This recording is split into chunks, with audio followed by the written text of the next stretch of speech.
Doctor Sachin Raj అత్యాధునిక world class physiotherapy treatment తో అన్ని రకాల నొప్పులకు శాశ్వత పరిష్కారం. హాయ్ హలో నమస్తే, welcome back to our channel. ఈరోజు మనతో ఉన్నారు ప్రదీప్ సురవంశి గారు. సార్తో మాట్లాడదాం. Hi sir.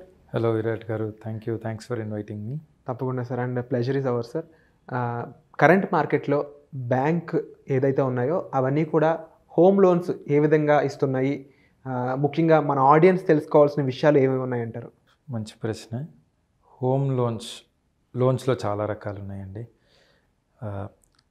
అయితే ఎక్కువ మంది ఇండివిజువల్స్ గురించి మాట్లాడితే ఎక్కువ శాతం వాడుకునే లోను హోమ్ లోన్. ఇల్లు అనేది ఒక భద్రతకి సంబంధించిన విషయం. సో ఎప్పుడు అంటూ ఉంటాను, India is a leveraged economy అని. అప్పు మీదే ఎక్కువ నడుస్తుంది ఇండియా. సో ఆ ప్రాసెస్లో ఇల్లు కొనుక్కునే చాలామంది సొంత డబ్బులు పెట్టి ఇల్లు కొనుక్కోలేక లోన్ తీసుకుంటారు. ఈ లోన్ తీసుకునేటప్పుడు అన్నిటికంటే పెద్ద ఆఫర్ అంటే ఇంట్రెస్ట్ రేట్ తక్కువ ఉండడమే. ఎవరికైనా కూడా కావాల్సిన ముఖ్యమైన ఆఫర్ అదే. ఈ ఇంత కాంపిటీషన్ ఉన్న మార్కెట్లో ఏ బ్యాంకుకి ఆ బ్యాంకు కూడా సాధ్యమైనంత వరకు చాలా ఈ కాంపిటేటివ్ మార్కెట్లో చాలా బెస్ట్ చేయడానికే ట్రై చేస్తాయి ప్రతి బ్యాంకు కూడా. అయితే ఈ లోన్స్ అన్నీ కూడా ఎలా చేస్తారు అంటే, బ్యాంకుకి ఒక కాస్ట్ ఉంటుంది. అంటే బ్యాంక్ ఆ డబ్బు తీసుకొచ్చుకోవడానికి ఒక కాస్ట్ ఉంటుంది. ఆ కాస్ట్ పైన ఒక సర్టెన్ అమౌంట్ వేసుకొని దాన్ని లోన్ రేట్ అంటారు. సో దీన్ని టెక్నికల్గా ఎంసీఎల్ఆర్స్ అంటూ ఉంటారు. సో ఎంసీఎల్ఆర్ రేట్ మీద ఓ 50 బేసిస్ పాయింట్స్ అంటారు. అంటే 0.5% కానీ 0.75% కానీ 1% కానీ అలా ఎక్స్ట్రా కాస్ట్ వేసుకొని వీళ్ళు లోన్స్ ఇస్తూ ఉంటారు. సో ఆ పైన వేస్తున్న రేట్ ఏదైతే ఉందో ఎంత తగ్గించుకుంటూ వెళ్తున్నా కొద్దీ బ్యాంక్ మార్జిన్ అంత తగ్గిపోతుంది. ఎందుకంటే ఆ మిగిలింది వాళ్ళ కాస్ట్ కూడా, మిగిలింది వాళ్ళకి ఖర్చు పెడుతున్న అమౌంట్, ఎక్స్ట్రా మార్జిన్ ఏదైతే ఉందో అదే బ్యాంకుకి వస్తున్న ఆదాయం బేసిక్లీ. సో బ్యాంక్ ఇవ్వగలిగిన ఆఫర్ ఏది ఉన్నా అందులోనే చేయాలి. సో పెద్ద బ్యాంక్స్ ఉన్నాయి అనుకోండి, వాల్యూమ్ ఎక్కడైతే లోన్స్ ఎక్కువ ఉంటాయో, చాలా ఎక్కువ లోన్స్ ఉంటాయో వాళ్ళు ఆ మార్జిన్ని తగ్గించుకోగలరు. ఎక్కువ లోన్స్ లేని బ్యాంక్స్, మార్కెట్ తక్కువ ఉన్న బ్యాంక్స్ ఆ మార్జిన్ని తగ్గించుకోలేవు. ఎందుకంటే ఓవరాల్ వాల్యూమ్ వల్ల తక్కువ ఉంటుంది కాబట్టి. ఎకానమీస్ ఆఫ్ స్కేల్ అంటారు దీన్నే. సో ఎక్కువ బిజినెస్ ఉన్నప్పుడు మనం రాబడి మార్జిన్ తగ్గించుకోవచ్చు, ష్రింక్ చేసుకోవచ్చు. బిజినెస్ ఎక్కువ లేనప్పుడు వాల్యూమ్ తక్కువ ఉన్నప్పుడు బిజినెస్ మార్జిన్ ష్రింక్ చేయలేము. సో ఇక ఆఫర్స్ అంటారా, సో ఈ దీనిలోనే ఉన్న ఆ మార్జిన్లో, ఆ కొంచెం మార్జిన్లో బ్యాంక్స్ ఎటువంటి ఆఫర్స్ అన్నా ఇవ్వాలి. ఉన్న ఆఫర్స్లో ఒకటి ఏంటి అంటే, ఎక్కువ శాతం బ్యాంక్స్ కొత్త లోన్స్ కంటే కూడా ఉన్న ఎగ్జిస్టింగ్ లోన్స్ని ట్రాన్స్ఫర్ తీసుకోవడానికి ఇంట్రెస్ట్ కొద్దిగా ఎక్కువ చూపిస్తాయి. కారణం ఏంటి అంటే, వాళ్ళ కాస్ట్ తగ్గిపోతుంది. ఎగ్జిస్టింగ్ బ్యాంక్ లోన్ ఉందనుకోండి, బ్యాంక్ ఆల్రెడీ దాని మీద లీగల్, టెక్నికల్ ఈ అన్నిటిపైన కాస్ట్ ఆల్రెడీ ఇన్కర్ అయి ఉంటుంది. సో ఒక ప్రాజెక్ట్ ఉంది, ఆ ప్రాజెక్ట్కి లీగల్ వెరిఫికేషను, టెక్నికల్ వెరిఫికేషను అన్నీ చేయించాలంటేనే బ్యాంకుకి ఖర్చు, రైట్? సో వేరే బ్యాంక్ ఆల్రెడీ చేసింది అనుకోండి, వాళ్ళకి ఏబీసీ బ్యాంక్ ఉంది. ABC bank already legal verification, technical verification అన్నీ చేయించి ఆ ప్రాపర్టీలో కొన్ని ఫ్లాట్స్కో, కొన్ని ఇండిపెండెంట్ హౌసెస్కో, బంగ్లోస్కో, దేనికో లోన్ ఇవ్వడం జరిగింది. రేపు ఇంకో XYZ బ్యాంక్ వచ్చింది. ఈ XYZ బ్యాంక్ కనుక ఆ లోన్ని కనుక వీళ్ళ దగ్గరికి ట్రాన్స్ఫర్ అయిపోయింది అనుకోండి, సో వీళ్ళు లీగల్ టెక్నికల్ చేస్తారు కానీ అంత ఖర్చు అవ్వదు వీళ్ళకి. ఎందుకంటే ఆల్రెడీ ఫస్ట్ బ్యాంకు ఆ ప్రాపర్టీని లీగల్ టెక్నికల్ వెరిఫికేషన్ అన్నీ చేసింది కాబట్టి ఓ మోస్తరు ఖర్చు తగ్గిపోతుంది వీళ్ళకి. నాకు ఖర్చు తగ్గేటప్పుడు నేను దాని నుంచి ఆ కొంచెం ఈవెన్చువల్ ఎండ్ యూజర్ అంటే కస్టమర్కి కూడా పాస్ చేయగలుగుతాను. అలాంటప్పుడు నేను కొంచెం బెటర్ రేట్ ఇవ్వగలను. సో అందుకు చాలా వరకు బ్యాంక్స్ కూడా ఏం చేస్తాయంటే, ఫస్ట్ లోన్ కనుక మీది ఒకవేళ 9% మీద ఉందనుకోండి, నా దగ్గరికి రండి, నేను 8.5కి ఇస్తాను అంటారు. సో కస్టమర్ ఏం ఆలోచిస్తాడు, అరే నాకు లోన్ రేట్ తగ్గుతోంది కదా, నేను మూవ్ అవుదాము అని ఆలోచిస్తాడు. సో కస్టమర్కి అది బెనిఫిట్, బ్యాంక్ కూడా బుక్ మూవ్ అవుతుంది.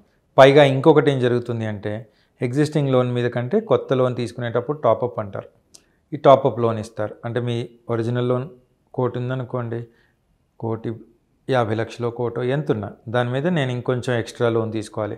సో చాలామంది ఎలా ఆలోచిస్తారు, నేను ఇంకొక స్థలం కొనుక్కోవాలనుకుంటున్నాను, లేకపోతే నా ఇంట్లో ఇంటీరియర్స్ చేయించుకోవాలనుకుంటున్నాను, దేనికైనా నాకు ఒక టాపప్ కావాలి. సో ఈ టాపప్ కోసం అని చెప్పి పైన ఎక్స్ట్రా లోన్ తీసుకుంటారు. సో అది కూడా కవర్ అయిపోతుంది. సో అలాంటి బెనిఫిట్స్ కూడా వస్తాయి కాబట్టి కొత్త బ్యాంకుకి మూవ్ అవుతారు. ఇది కాక ఇంకా ఏం చేయొచ్చు అంటే, కొన్ని బ్యాంక్స్ ఈ మధ్య కొత్త ప్రోడక్ట్ లాంచ్ చేస్తున్నాయి.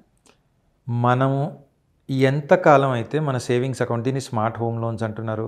ఒక్కొక్క బ్యాంక్ బట్ ఈవెన్చువలీ స్మార్ట్గా వర్క్ అవుతాయి అవి. బట్ ఒక్కొక్క బ్యాంకుకి ఒక్కొక్క ప్రోడక్ట్ నేమ్ ఉంది. ఇవి వర్క్ చేసే విధానం ఏంటంటే, నేను ₹1,00,00,000 లోన్ తీసుకున్నాను అనుకోండి. ₹1,00,00,000 ఒకవేళ నేను బ్యాంక్ లోన్ అకౌంట్ ఓపెన్ చేసినప్పుడే నాకు ఇంకొక ఓడి అకౌంట్ కూడా ఓపెన్ చేసి పెడతారు, ఓవర్ డ్రాఫ్ట్ అకౌంట్. సో నేను కనుక ఒక ₹1,00,00,000 నా ఓవర్ డ్రాఫ్ట్ అకౌంట్లో బ్యాంక్లో పెట్టి ఉంచాను అనుకోండి, నేను ఎంతకాలం అయితే ₹1,00,00,000 బ్యాంక్ ఓడి అకౌంట్లో పెట్టి ఉంచుతానో అంతకాలం నాకు నా హోమ్ లోన్ మీద ఇంట్రెస్ట్ పడదు. నేను పే చేసిన మంత్లీ ఈఎంఐ పూర్తిగా ప్రిన్సిపల్లోకి వెళ్ళిపోతుంది. ఎందుకంటే నేను తీసుకున్నాను కానీ పక్కన ఇంకో అకౌంట్లో బ్యాంకుకి వాళ్ళ పర్పస్ కోసం వాడుకోవడానికి కూడా పెట్టి ఉంచాను. అంటే నేను ₹1,00,00,000 ఉంచితే వాళ్ళు ఆబ్వియస్లీ వాళ్ళ లెండింగ్కి వాడుకుంటారు కాబట్టి నాకు ఇంట్రెస్ట్ రేట్ వేయరు అనమాట. సో దీన్ని స్మార్ట్ అకౌంట్స్ అంటున్నారు, స్మార్ట్ హోమ్ లోన్ అకౌంట్స్ అంటున్నారు. ఇవి చాలా బ్యాంక్స్ లాస్ట్ డికేడ్లో వచ్చాయి. ఇవి కాక ఒకప్పుడు హోమ్ లోన్స్లో ఫోర్క్లోజర్ ఛార్జెస్ ఉండేవి. ఇప్పుడు చాలా వరకు బ్యాంక్స్ ఫోర్క్లోజర్ ఛార్జెస్ అనేవి వదిలేశాయి. ఫస్ట్ 6 నెలల్లో మాత్రం గట్టిగా ఎంఫసైజ్ చేస్తాయి, ఒక లోన్ వచ్చిన తర్వాత వేరే చోటికి మూవ్ చేయనియరు. 6 నెలల తర్వాత ఎవరు మూవ్ చేయాలనుకున్న ఫోర్క్లోజర్ ఛార్జెస్ అనేవి లేవు. సో ఇలాంటివి బేసికలీ హోమ్ లోన్స్లో వస్తున్న కొత్త ట్రెండ్స్. ఫోర్క్లోజర్ ఛార్జెస్ లేకపోవడం వల్ల బ్యాలెన్స్ ట్రాన్స్ఫర్లు కూడా ఎక్కువ అవుతున్నాయి. ఒక బ్యాంక్ నుంచి ఇంకో బ్యాంక్కి కస్టమర్లు కూడా మూవ్ అవుతున్నారు, దానివల్ల ఈవెన్చువల్గా బెనిఫిట్ అవుతున్నారు. అండ్ అలాగే హోమ్ లోన్స్ అనేవి తీసుకున్న తర్వాత అలాంటి లోన్స్ ఉన్నాయి కాబట్టి చాలామంది శాలరీడ్ వాళ్ళకి కానీ లేకపోతే కొన్ని ట్యాక్సెస్ ఎగ్జామ్షన్స్ అనేవి జరుగుతూ ఉంటాయని చెప్పేసి అంటూ ఉంటారు.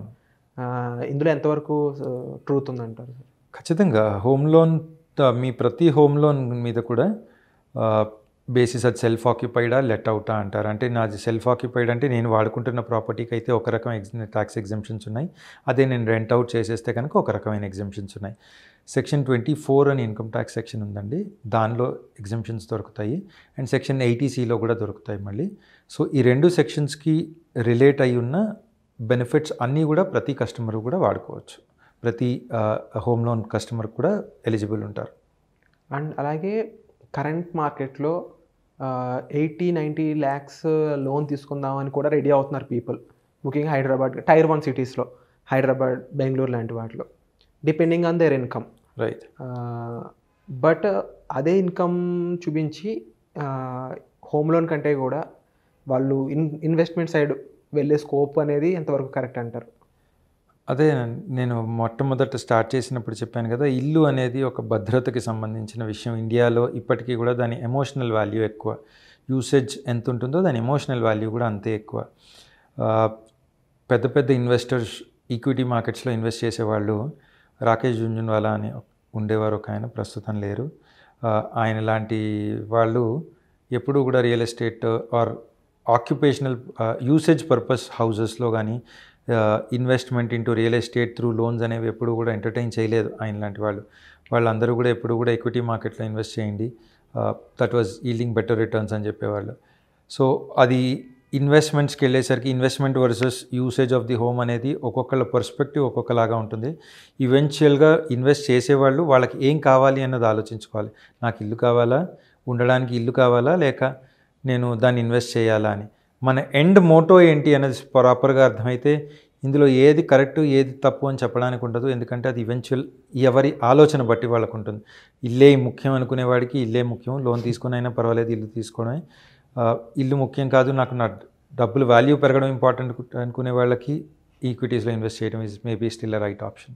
Wonderful information sir. అండ్ మేము అడిగిన క్వశ్చన్కి క్లియర్ ఆన్సర్ ఇచ్చినందుకు కూడా thank you so much sir. చాలామంది డౌట్స్లో ఉంటూ ఉంటారనమాట, ఇన్వెస్ట్ చేద్దామా ఇల్లు తీసుకుందాం అనే డౌట్ అయి ఉండొచ్చు, లేకపోతే కరెంట్ మార్కెట్లో అసలు పరిస్థితి ఏ విధంగా ఉందని అయి ఉండొచ్చు. వీటన్నిటికి సంబంధించి మా డౌట్స్ క్లారిఫై చేసినందుకు thank you so much sir. Thank you.